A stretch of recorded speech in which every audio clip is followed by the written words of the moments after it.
हरि गोविन्द गोकुलनन्दन गोविन्द।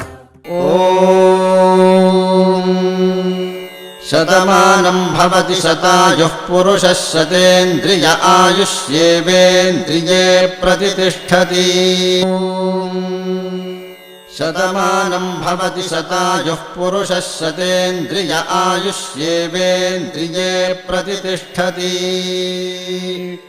शतमानं भवति शतमानकं शतमानं भवति शतायुः शतायुर्भवति शतमानकं शतमानं भवति शतायुः शतमानमिति शतमानं भवति शतायुः शतायुर्भवति शतायुः पुरुषः शतायुर्भवति शतायुः पुरुषः शतायुः पुरुषः शतायुः पुरुषः शतेन्द्रियः पुरुषः शतायुः पुरुषः शतेन्द्रियः शतायुरिति शतायुः पुरुषः शतेन्द्रियः पुरुषः शतेन्द्रिय आयुष्यायुषि शतेन्द्रियः पुरुषः शतेन्द्रिय आयुषि शतेन्द्रिय आयुष्यायुषि शतेन्द्रिय आयुष्येवैवायुषि शतेन्द्रिय आयुष्येव शतेन्द्रिय इति शत